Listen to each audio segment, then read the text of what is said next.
मैं आपको पूरे गारंटी के साथ कहना चाहता हूं कि 2025 में हमारी सरकार बनेगी, इंडिया गठबंधन की सरकार बनेगी। क्या लगता है कि जमीन पे कांग्रेस जो है किस तरीके से उतरेगी जब कमेटी नहीं बनी है? पैसा का खेल कैसे खेला गया, इन सारे इसका जवाब कौन देगा? चुनाव आयोग को देना चाहिए ना। कांग्रेस के शीर्ष नेतृत्व ये बार बार कहते हैं कि ईवीएम जो है कुछ न कुछ गड़बड़ है। ईवीएम को जनता नकार रही है जी। भारत के जितने भी जनता हैं उनका मांग है कि नहीं, बैलेट पेपर से होना चाहिए। कि मुस्लिम लोग का हम काम जो है करते हैं लेकिन वो वोट नहीं करते हैं जदयू को। मुसलमान का चेहरा मुझे बहुत पसंद है, हम इनके लिए बहुत काम करते हैं। पनोरमा ग्रुप, जो सोचता है वो करता है। नमस्कार, आप देख रहे हैं न्यूज हाट। मैं हूं कुमोद कुमार। बिहार में उपचुनाव में एनडीए ने बाजी मार ली है और जो इंडिया गठबंधन है वो 4 सीटों में से एक भी सीट नहीं जीत पाई। क्यों नहीं जीत पाई, इसको लेकर हम ज्यादा बातचीत करेंगे सासाराम से कांग्रेस सांसद मनोज कुमार से। सर, क्या जो है दिक्कतें हुई जो चारों सीट जो है इंडिया अलायंस जो हार गई? देखिए, ऐसा कुछ नहीं है, एक दिन इंडिया अलायंस जीता भी था वो सीट जी। तो दिक्कतें कुछ नहीं थी। ये उपचुनाव था, आने दीजिए। मेन चुनाव बहुत जल्दी आ रहा है और मेन चुनाव में हमारा प्रदर्शन अच्छा रहेगा। मैं आपको पूरे गारंटी के साथ कहना चाहता हूं कि 2025 में हमारी सरकार बनेगी, इंडिया गठबंधन की सरकार बनेगी। तो ये उपचुनाव था, होता है, अब लड़ता है आदमी, हार जीत के लिए लड़ता ही है, तो वो तो हो गया, खत्म हो गया। लेकिन हम ये आपको कह रहे हैं कि हम लोग काम कर रहे हैं, पूरे दिल और दिमाग से काम कर रहे हैं, ईमानदारी से काम कर रहे हैं, मजबूती से कर रहे हैं। 2025 में हमारी सरकार बनेगी। सर, आपने 2025 का जिक्र किया, लेकिन नीतीश कुमार ने जैसे ही चारों विधानसभा उपचुनाव में जो जीते, उसके बाद से नीतीश कुमार का बयान आता है कि हम 230 प्लस सीटें 2025 में जीतने जा रहे हैं। वो तो बोले थे कि 40 सीट हम जीतेंगे 2024 में, जीत गए। बोलने में और जीतने में अंतर होता है। चुनाव आने दीजिए, जनता निर्णय करेगा कि कौन कितना जीतेगा। अगर ये 400 पार भी लोग का नारा दिए थे, 400 पार जीत गए। तो देखिए, बोलने वाला का लोकतंत्र में सब स्वतंत्र, जो बोलना चाहते हैं बोलिए, कौन रोका है आपको? आप भी बोलिए, हम भी बोले, सब बोलते हैं, लेकिन पब्लिक निर्णय करेगा कि कितना कौन पार जाएगा। चिंता नहीं करिए, 2025 बड़ा इंपॉर्टेंट चुनाव है बिहार के, और बिहारों का चुनाव बड़ा मायने में है।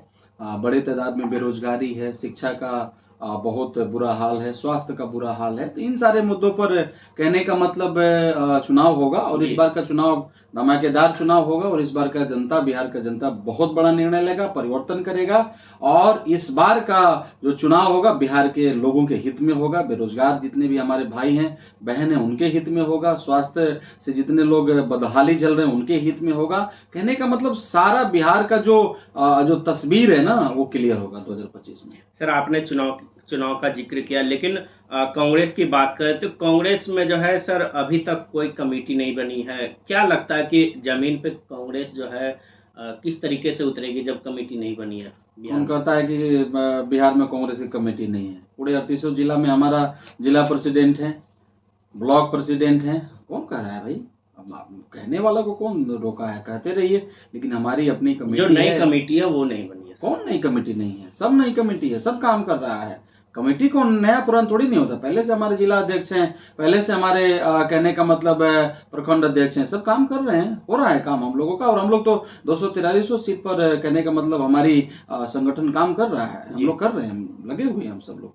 नहीं, ऐसा बात नहीं है। सर, महाराष्ट्र में चुनाव हुआ, एनडीए वहां भारी बहुमत से जीती। झारखंड में चुनाव हुआ, वहां इंडिया अलायंस जीती। लेकिन सर, कांग्रेस के शीर्ष नेतृत्व ये बार बार कहते हैं कि ईवीएम जो है कुछ न कुछ गड़बड़ है। झारखंड जीतते हैं तो ईवीएम खराब नहीं होता, महाराष्ट्र हार जाते हैं तो ईवीएम खराब हो जाता है। ये भाजपा वाले कह रहे हैं।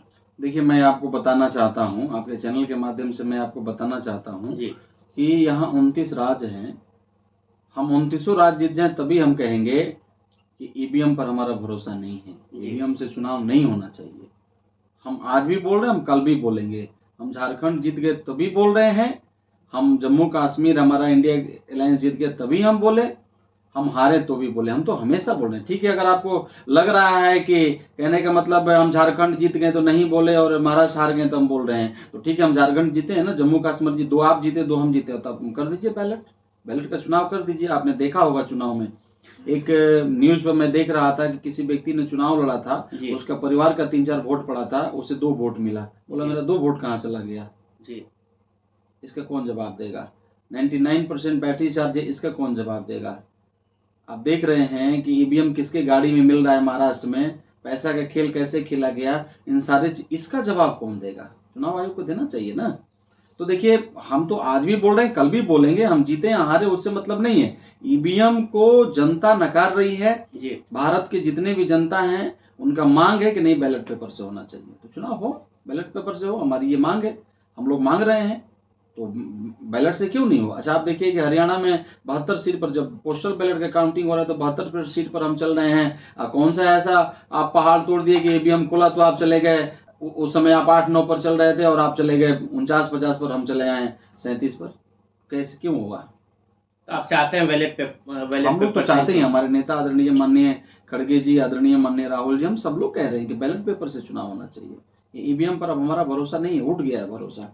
जो कहने का मतलब जो हम लोग के साथ में हो रहा है उसको लेकर के हम कह रहे हैं, इसका जवाब भी देना चाहिए। अच्छा, ये बताइए, जो गाड़ी में ईवीएम पकड़ाया महाराष्ट्र में, इसके ऊपर में क्यों नहीं चुनाव आयोग बोलना चाहिए ना उनको। माननीय हमारे चुनाव आयोग को बोलना चाहिए। 99% बैटरी चार्ज है, उस पर भी बोलना चाहिए। तो इन सारे मुद्दों को तो हम लोग कह ही रहे हैं कि आप कहने का मतलब बैलेट पेपर से कराइए चुनाव। बैलेट पेपर से चुनाव जिस दिन होगा, आप लिख लीजिए कि चुनाव का परिणाम कुछ और होगा। धन्यवाद। सर, एक आखिरी सवाल है। जेडीयू से सांसद है मुंगेर से, और उन्होंने एक बयान दिया है, राजीव रंजन उर्फ ललन सिंह, केंद्रीय मंत्री है मोदी सरकार में, उन्होंने बयान दिया है कि मुस्लिम लोग का हम काम जो है करते हैं लेकिन वो वोट नहीं करते हैं जदयू को। अरे ऐसे कैसे कह सकते हैं? माननीय आदरणीय हमारे मुख्यमंत्री कहते हैं कि मुसलमान हमारे दिल में है, मुसलमान का चेहरा मुझे बहुत पसंद है, हम इनके लिए बहुत काम करते हैं। तो ऐसे कैसे कर सकते हैं? देखिए, उनका बयान है, मैं उसमें इंटरफेयर नहीं करना चाहता हूँ कि वो कैसे बोल दिए, लेकिन हमारे माननीय मुख्यमंत्री जी तो कहते हैं कि नहीं, मुस्लिम को मैं बहुत लाइक करता हूँ, मुस्लिम को मैं बहुत पसंद करता हूँ। इसका लेकिन मतलब इस बार वोट में नहीं दे रहे हैं। वोट करते हैं तब ना वो पसंद करते हैं, जब वो वोट नहीं करते तो कैसे पसंद करते हैं? ये तो माननीय हमारे आदरणीय मुख्यमंत्री जी बोलते हैं। तो देखिए, मालूम नहीं, हमारे आदरणीय ललन सिंह जी हैं तो उन्होंने कहा है, तो हो सकता है कि ऐसा बात हो, लेकिन मैं ये कहना चाहता हूँ, बोल सब योजना का लाभ उठाते हैं, वोटवे नहीं देते हैं। हाँ, वोटवे नहीं देते हैं तो अब उनका मामला है, मैं नहीं जानता हूँ। वो जाकर के बात, वो क्यों नहीं देते हैं, काहे नहीं देते हैं, वो तो वो समझेंगे, लेकिन हम ये जानते हैं कि वोट काहे दें उनको, क्यों दें? अगर वो कह रहे हैं तो क्यों दें, इसका कारण वही बताएंगे, और वो हमारे मुस्लिम माइनॉरिटीज भाई लोग बताएंगे। तो इसका मेरे पास सही उत्तर नहीं है, सही उत्तर उनके पास में है।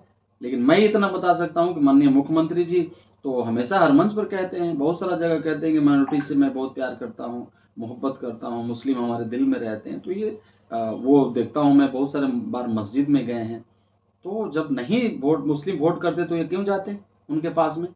तो ऐसा बात नहीं, मुझे लग रहा है मुस्लिम भी वोट करता है जेडीयू को। अगर जेडीयू को मुस्लिम का वोट नहीं चाहिए तो भाई उन्होंने अपना क्लियरेंस दिया है, तो मुस्लिम भाई लोग को भी समझना चाहिए कि अब आपको आपका हित में क्या होगा। तो ये तो मुस्लिम भाई लोग को समझ लेना चाहिए कि अब तो उनको एक हो जाना चाहिए। कहने का मतलब उनको लगना चाहिए कि हमें कहाँ रहना चाहिए। डिसीजन तो मुस्लिम भाई को लेना चाहिए, लेकिन जहां तक मुझे मालूम है कि मुस्लिम भी वोट जेडीयू को करते थे। अब उनको नहीं चाहिए मुस्लिमों का वोट, तो वो जानते हैं और मुस्लिम भाई जानते हैं। धन्यवाद।